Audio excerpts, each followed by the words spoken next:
Tenho 88 anos e tem uma coisa que eu preciso te contar hoje, agora, antes que eu não tenha mais fôlego para isso. Não é uma história bonita de começo, mas o fim dela, o fim mudou tudo que eu pensava sobre família, sobre perdão, sobre o que significa realmente amar alguém. Meu nome é Sebastião, nasci em 1936 em uma cidade pequena do interior, onde todo mundo se conhecia pelo nome e pelo apelido. Cresci com pouco, trabalhei a vida inteira, casei com a mulher mais linda que eu já vi em todos os meus dias, Edith. 56 anos de casados. Ela partiu primeiro há 7 anos e quando ela foi, levou consigo um pedaço de mim que eu nunca mais recuperei. Depois que Edith morreu, fui morar com minha filha Ivone.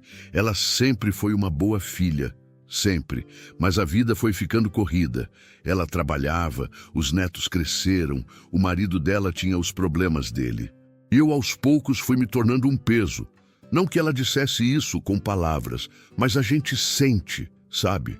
A gente sente quando deixou de ser uma presença e virou uma responsabilidade. Numa quinta-feira de manhã, em março do ano passado, Ivone chegou no quarto onde eu dormia e disse que ia me levar para fazer uns exames. Eu me vesti, peguei minha bengala, entrei no carro sem desconfiança nenhuma. Fazia sol. Eu lembro do sol. Lembro que pensei que talvez a gente parasse em algum lugar para tomar um café depois. A gente não parou em nenhum lugar para café. 40 minutos depois, o carro estacionou na frente de um prédio com um jardim arrumado demais. Daquele jeito que ninguém usa de verdade. Tinha um letreiro discreto na entrada. Casa de Repouso Vila Serena. Eu olhei para a placa. Olhei para Ivone. E ela não conseguiu me olhar de volta. Ela disse que era temporário. Disse que era só até ela conseguir se organizar melhor. Disse que ia me visitar toda semana, que aquele lugar era bom, que eu ia me adaptar. As palavras saíam da boca dela depressa demais, do jeito que saem quando a gente está tentando convencer a si mesmo, não ao outro. Eu não gritei, não chorei, não implorei. Fiz alguma coisa muito pior. Eu fui entrando. Mas por dentro, naquele momento, eu senti uma coisa que nunca tinha sentido antes em 88 anos de vida. Senti que tinha chegado ao fim, não da vida, do que vale a pena viver. Senti que eu tinha sido devolvido, como se eu fosse um objeto que já não cabe mais na prateleira e alguém simplesmente decidiu guardar em outro cômodo. O quarto que me deram era pequeno, limpo, sem graça. Tinha uma janela com vista para um estacionamento, uma cama, uma cadeira, um armário. Eu sentei na beira da cama com minha bengala nas mãos e fiquei olhando para a parede por um tempo longo, não sei quanto tempo. O relógio na parede fazia um barulho que enchia o silêncio de um jeito que doía. Nos primeiros dias, eu não falei com ninguém. Ficava no quarto, recusava o café da manhã coletivo. Ia até a sala comum só quando me obrigavam. Olhava para as outras pessoas, os outros velhos, e pensava, então é aqui que a gente termina. Empurrados para uma sala com televisão ligada e cheiro de remédio, esperando por um fim que ninguém tem coragem de nomear. Ivone veio me visitar na primeira semana. Ficou 40 minutos. Falou muito e não disse nada. Eu fui educado, porque fui criado para ser educado. Mas quando ela foi embora, eu senti uma raiva que queimava por dentro. Uma raiva antiga, dessas que a gente não sabia que tinha. Tinha um homem no corredor, sempre sentado na mesma cadeira perto da janela grande, olhando lá para fora. Cabelos completamente brancos, mãos cheias de manchas do tempo, expressão de quem já se fez paz com o mundo. Ele se chamava Arlindo, 84 anos. Estava ali há 3. Na segunda semana, eu passei por ele no corredor e ele disse, sem nem me olhar, o senhor vai continuar com essa cara de funeral ou vai me fazer companhia? Eu parei, não sei por quê. Talvez porque ninguém tinha me dito nada com aquela franqueza desde que eu tinha chegado ali. Todo mundo me tratava com aquela delicadeza exagerada de quem trata alguém que está prestes a quebrar. Arlindo não. Ele me tratou como um igual. Me sentei na cadeira do lado dele. Fiquei em silêncio por uns minutos. Então ele apontou para o jardim lá fora e disse, Aquela roseira ali, eu plantei ela no segundo mês que cheguei. Todo mundo falou que não ia pegar. Pegou. Aquilo não era sobre a roseira. Eu entendi na hora. Comecei a conversar com Arlindo todo dia. Ele tinha sido marceneiro, criado 4 filhos, perdido a esposa cedo, reconstruído a vida. Era um homem de poucas palavras, mas cada palavra que ele dizia valia por 10. E numa tarde, enquanto a gente tomava chá no jardim, ele me perguntou: "O senhor está com raiva da sua filha?" Eu disse que sim. Ele ficou quieto um pouco e depois falou: "Eu também fiquei, por 2 anos. Aí eu percebi que a raiva estava me consumindo mais do que o abandono tinha me consumido. Estava fazendo o trabalho deles por eles."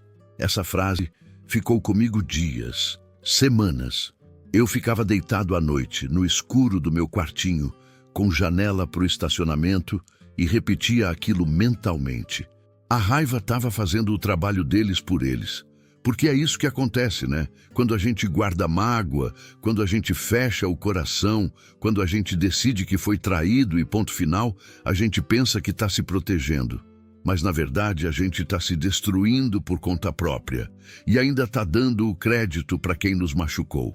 Tinha uma enfermeira no asilo, a Noêmia, jovem, uns 30 e poucos anos, sempre com um sorriso que não parecia forçado, o que era raro naquele lugar. Um dia ela entrou no meu quarto para checar minha pressão e me viu com uma foto na mão. Era uma foto da Edith, do nosso casamento. Ela perguntou quem era. Eu contei mais do que eu pretendia. Contei do encontro, da dança numa festa junina, do pedido de casamento embaixo de uma mangueira, dos filhos, dos anos. Noêmia ficou ali, sentada na cadeira ao lado da minha cama, ouvindo, sem pressa nenhuma. Quando eu terminei, ela disse: "O senhor amou muito." Não era uma pergunta, era uma constatação. E por algum motivo, aquela simplicidade me pegou de um jeito que eu não esperava. Meus olhos encheram. Faz muito tempo que eu não chorava. Homem da minha geração não aprende a chorar. Mas naquele quarto pequeno, com aquela enfermeira jovem que tinha parado o dia dela para me ouvir, eu chorei. E chorar fez alguma coisa em mim. Soltou alguma coisa que estava presa há muito tempo. Comecei a participar das atividades do asilo. A princípio, só para ter o que fazer. Mas fui descobrindo coisas. Tinha uma aula de memória que era mais divertida do que eu esperava. Tinha um grupo que se reunia para jogar dominó toda terça-feira, e eu sempre fui bom em dominó. Tinha um coral que ensaiava toda quinta, e embora eu não tivesse cantado desde que Edith morreu, um dia eu entrei naquela sala e sentei num canto. Não cantei naquele dia, mas voltei na semana seguinte. E na seguinte, na terceira semana que eu estava no coral, Ivone veio me visitar. Ela chegou na hora do ensaio e a funcionária levou ela até a sala de música. Eu estava lá, cantando uma música antiga que a Edith adorava, uma valsa. Eu nem percebi ela na porta. Quando o ensaio acabou e eu me virei, ela estava com os olhos vermelhos. Ela disse: "Pai, eu não te via cantar desde o velório da mãe." Eu fiquei quieto um momento. Então eu disse: "Senta aqui comigo." A gente ficou ali por quase 2 horas naquele dia. A conversa mais longa que eu e Ivone tínhamos tido em anos. Ela me contou coisas que eu não sabia. Que ela tinha ficado com medo de não conseguir cuidar de mim do jeito certo, que ela tinha chorado muito tomando a decisão, que ela se sentia culpada todo dia, que ela pensava que eu ia ficar mais seguro ali, mais cuidado, mais acompanhado do que ela conseguiria oferecer. Ela não tinha me abandonado por indiferença. Ela tinha tomado uma decisão errada por medo. Isso é completamente diferente. Eu poderia ter ficado com raiva mesmo assim. Poderia ter dito que o medo dela não justificava a minha dor, que ela deveria ter me consultado, que eu tinha direito de escolher. E tudo isso seria verdade, mas também seria inútil, porque a verdade mais profunda, aquela que Arlindo tinha me ajudado a ver, é que eu tinha uma escolha. Não sobre o que tinha acontecido, isso eu não podia mudar, mas sobre o que eu ia fazer com o tempo que me restava. Eu podia passar esse tempo alimentando uma mágoa, que ia me consumir por dentro até o fim. Ou podia escolher outra coisa. Escolhi outra coisa. Disse para Ivone que eu entendia. Não disse que estava tudo bem, porque não estava. Não disse que ela tinha feito certo, porque não tinha. Mas disse que eu entendia. E que eu queria que a gente continuasse sendo família de verdade, não de obrigação.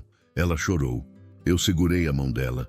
E por um momento, naquele lugar que eu tinha chegado achando que era o fim de tudo, eu senti que alguma coisa começava. Hoje eu tenho uma rotina que eu não esperava ter.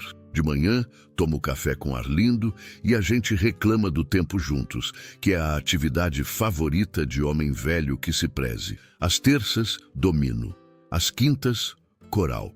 Noêmia para no meu quarto de vez em quando só para conversar, não para checar pressão. E Ivone vem toda semana, às vezes 2 vezes. A gente faz caminhadas no jardim, a gente conversa de verdade. Semana passada, ela trouxe os netos, 2 meninos e uma menina. A menina tem 5 anos e ficou a tarde inteira querendo que eu contasse histórias. Eu contei tudo que me lembrei. Histórias de quando eu era menino, histórias da Edith, histórias que eu nunca tinha contado para ninguém. E ela ouvia com aqueles olhos grandes e perguntava mais. Sabe quando a gente sente que ainda importa? Que a vida ainda tem alguma coisa a oferecer, mesmo quando tudo parece que já passou? Foi isso que eu senti naquela tarde. Não vou romantizar o asilo. Ainda tem dias difíceis. Ainda tem noites em que o silêncio pesa, e eu sinto falta da Edith com uma intensidade que machuca. Ainda tem momentos em que eu olho para o espelho e não reconheço muito bem o homem que está ali. 88 anos é muito tempo vivido. E muito tempo deixado para trás. Mas aprendi uma coisa que eu quero te deixar. Seja lá qual for a sua idade, seja lá qual for a dor que você carrega agora. O abandono dói, a traição dói. Ser colocado de lado por alguém que você ama dói de um jeito que vai fundo.